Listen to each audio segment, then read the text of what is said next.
Hey everybody, Brandon Swanson here from Most Valuable Podcasts, and this week I have the honor. Ultimately, it was placed on me by Ricky. He threw it on me just here this afternoon, or this evening rather, and I said, "Are you kidding me?"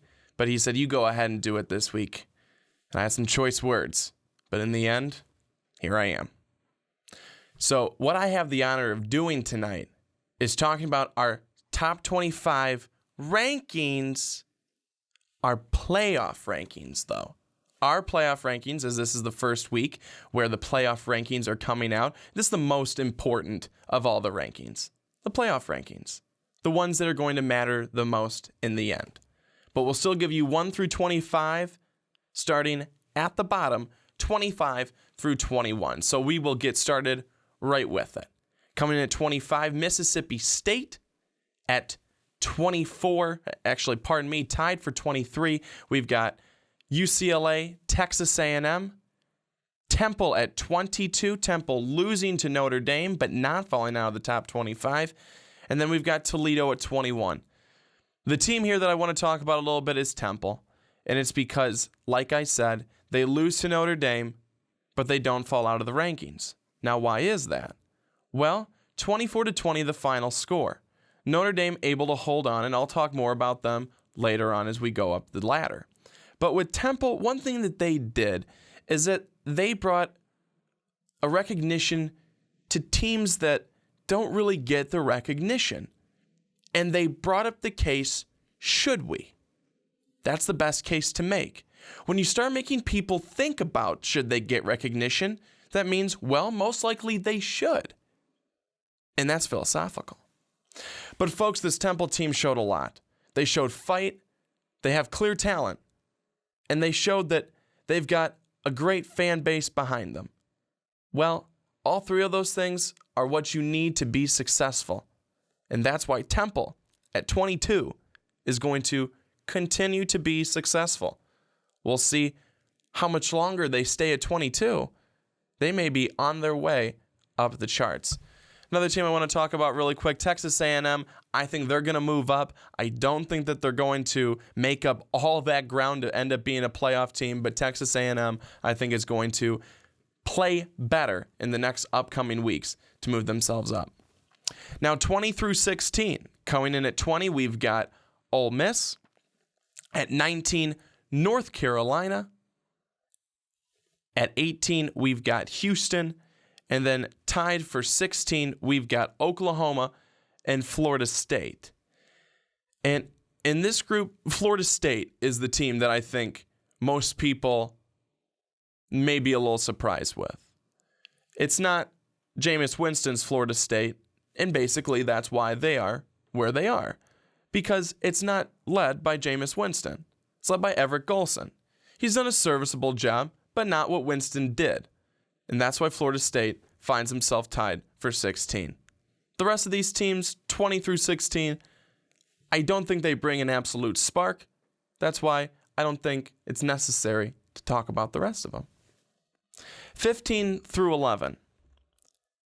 Tied at 14, we've got Michigan and Memphis. Memphis, a team that Ricky, on the podcast last week, wanted to give a lot of credit to. Me, on the other hand, I wasn't giving them any credit. Why? They didn't beat anybody. Some would say, Brandon, there's a lot of teams in the Power 5 conferences who didn't beat anyone. Well, I don't give them credit either, because why should I? Why should any of those teams get credit when they haven't beat anyone? That's why Baylor, who's coming up later, can't give them a whole lot of credit. You score a whole lot of points, but you don't play a whole lot of teams. That's what it comes down to for me.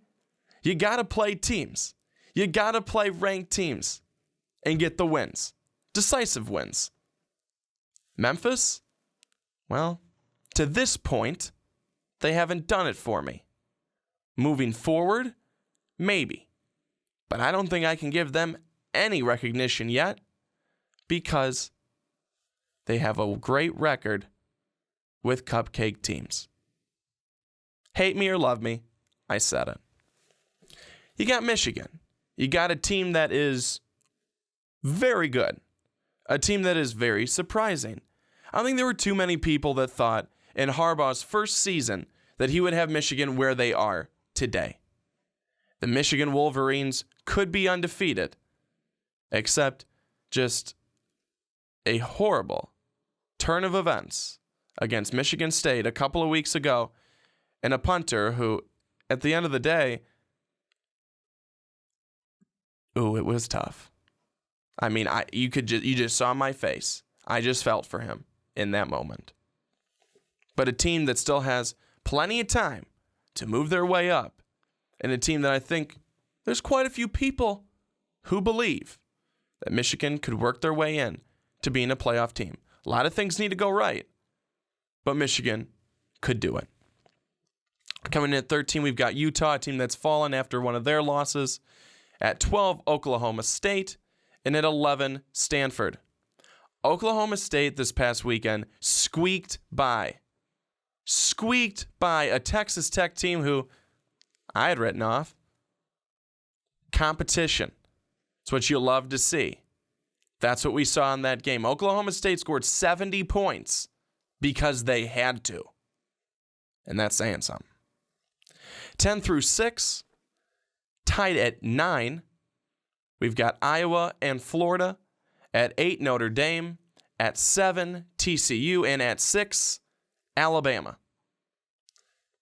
Two intriguing teams here for me. At number 8, Notre Dame. Notre Dame, that team that doesn't always win pretty, but they win. And that's what makes people hate them the most. Because they don't win pretty, but yet they still win. They have so much talent.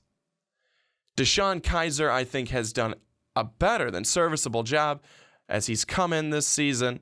You've got C.J. Prosise, who looks like a starting running back, and then Will Fuller, who has been such a great competitor, great athlete, and he's going to be a top pick in a draft coming up here in a couple of months.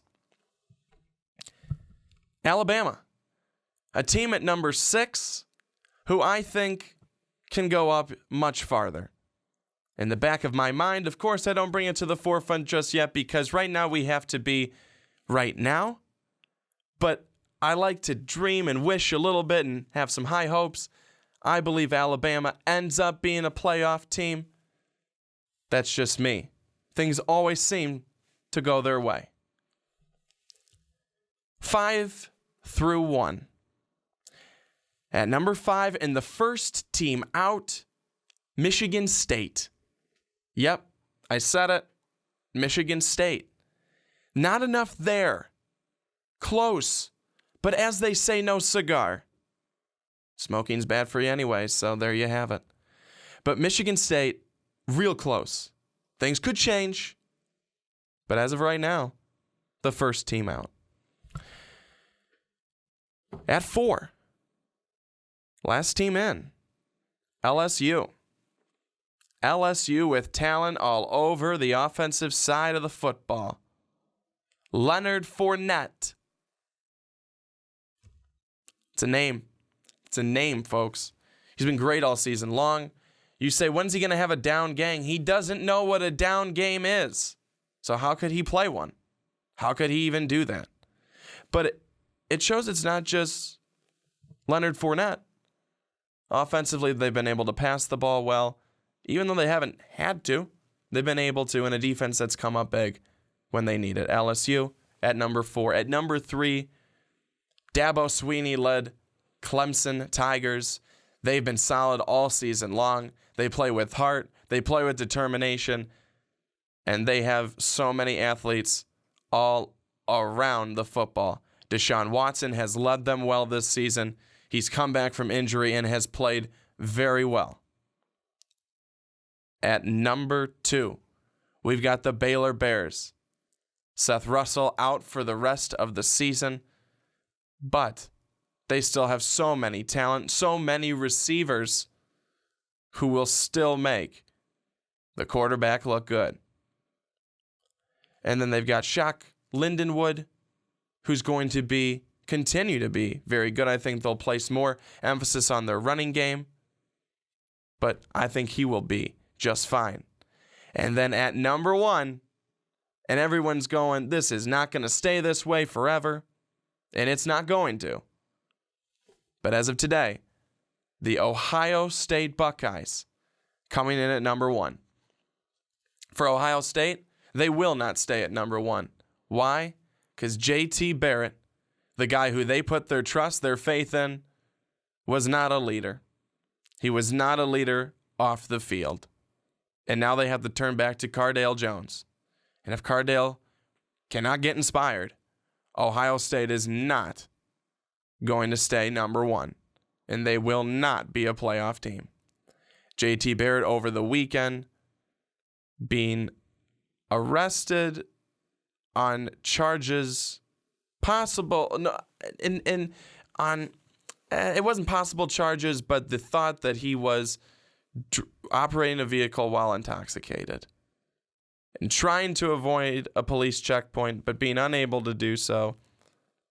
That just can't happen. You've got to be a leader on the field as much as you've got to be a leader off of it. And that's how it's got to go. Simple as that. And now he's suspended for their game against Minnesota. And what else could go wrong for Ohio State? It hasn't been the season that they've necessarily wanted in that sense of things going wrong. They start off the year with some suspensions. They've got injuries all over the football. They're finding ways to win.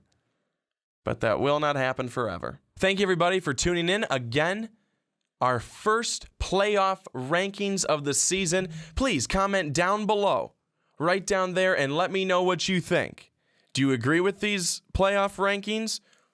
Who do you think should be higher? Who should be lower? Who should be in? Who should be out? Let me know what you think. We want to hear from you. Remember, folks, you can always follow me on Twitter at young_swan19. Thank you so much for listening today. And stay tuned. We got many more videos coming up, many more weeks in college football. And the Shakerama, I'm sure it is already on, because next week brings a lot of excitement. And what game am I looking forward to the most? LSU and Alabama, baby. Gonna be good.